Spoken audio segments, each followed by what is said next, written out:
ಸಾಯುವ ಮುನ್ನವೇ ರೇಣುಕಾಸ್ವಾಮಿಗೆ ನರಕ ದರ್ಶನ. ಎಲೆಕ್ಟ್ರಿಕ್ ಮೆಗ್ಗರ್ನಿಂದ ಕರೆಂಟ್ ಶಾಕ್. ತನಿಖೆ ವೇಳೆ ಭಯಾನಕ ವಿಚಾರ ಬಯಲಿಗೆ. ಲೋಕ ಎಲೆಕ್ಷನ್ ಬೆನ್ನಲ್ಲೇ ಜನರಿಗೆ ಶಾಕ್. ರಾಜ್ಯದಲ್ಲಿ ಪೆಟ್ರೋಲ್ ಡೀಸೆಲ್ ದರ ಏರಿಕೆ. ಸರ್ಕಾರದ ವಿರುದ್ಧ ರಾಜ್ಯಾದ್ಯಂತ ಭುಗಿಲೆದ್ದ ಆಕ್ರೋಶ.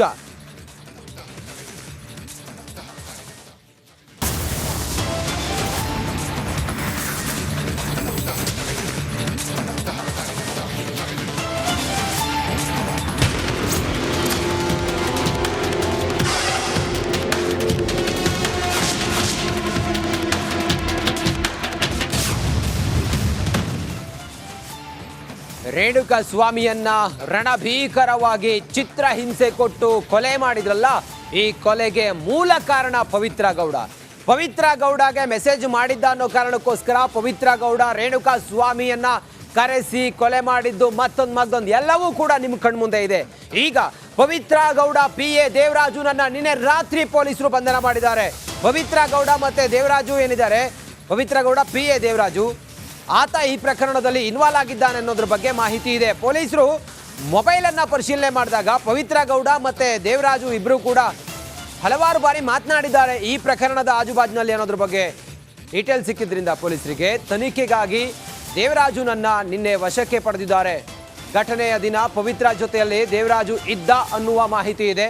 ಶೆಡ್ಗೆ ಪವಿತ್ರ ಗೌಡ ಜೊತೆ ದೇವರಾಜ್ ಹೋಗಿದ್ದ ಅನ್ನುವ ಬಗ್ಗೆ ಡೀಟೇಲ್ ಮಾಹಿತಿ ಸಿಕ್ಕಿದೆ ಪೊಲೀಸರಿಗೆ. ಪವಿತ್ರ ಜೊತೆ ದೇವರಾಜ್ ಸತತ ಸಂಪರ್ಕದಲ್ಲಿ ಇದ್ದ ಹಿನ್ನೆಲೆಯಲ್ಲಿ ಆತನನ್ನ ವಶಕ್ಕೆ ಪಡೆದು ವಿಚಾರಣೆಯನ್ನ ಪೊಲೀಸರು ಮಾಡ್ತಾ ಇದ್ದಾರೆ. ಪ್ರಕರಣದಲ್ಲಿ ಈತನನ್ನ ಬಂಧನ ಮಾಡುವಂತ ಸಾಧ್ಯತೆ ಇದೆ. ಪೊಲೀಸರು ವಶಕ್ಕೆ ಪಡ್ಕೊಂಡಿದ್ದಾರೆ, ವಿಚಾರಣೆ ಮಾಡ್ತಾ ಇದ್ದಾರೆ. ಏನಾದ್ರೂ ಪವಿತ್ರ ಗೌಡ ಜೊತೆಗೆ ಆತ ಶೆಡ್ನಲ್ಲಿ ಪಟ್ಟಣಗೆರೆಯ ಆ ನಡಿ ಈಗ ಶುರು ಮಾಡೋಣ.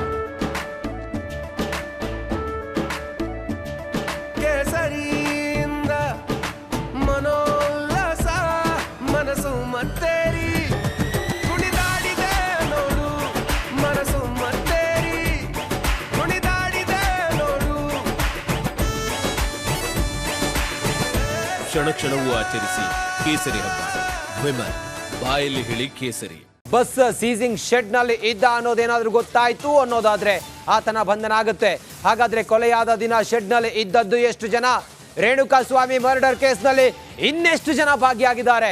39 ಗಾಯದ ಗುರುತುಗಳು ರೇಣುಕಾಸ್ವಾಮಿಯ ದೇಹದ ಮೇಲಿತ್ತಲ್ಲ, ಆತನ ಮೇಲೆ ಚಿತ್ರಹಿಂಸೆ ಕೊಟ್ಟು ಆತನನ್ನ ಪೈಶಾಚಿಕ ರೀತಿಯಲ್ಲಿ ಕೊಲೆ ಮಾಡಿದಂಥ ಸಂದರ್ಭದಲ್ಲಿ ಎಷ್ಟು ಜನ ಇದ್ರು ಶೆಡ್ನಲ್ಲಿ? ಈಗ ದೇವರಾಜ್ ಇದ್ದ ಅನ್ನೋದ್ರ ಬಗ್ಗೆ ಮಾಹಿತಿ ಸಿಕ್ಕಿದೆ. ಈ ನಿಟ್ಟಿನಲ್ಲಿ ಆತನನ್ನ ವಶಕ್ಕೆ ಪಡೆದಿದ್ದಾರೆ ಪೊಲೀಸರು. ಆತನ ಬಂಧನ ಆಗುವಂತ ಸಾಧ್ಯತೆ ಇದೆ. ಈತ ಇದರಲ್ಲಿ ಇನ್ವಾಲ್ವ್ ಇದ್ದ ಅನ್ನೋದಾದ್ರೆ ಘಟನೆ ನಡೆದ ದಿನ ಪವಿತ್ರ ಗೌಡ ಜೊತೆಯಲ್ಲಿ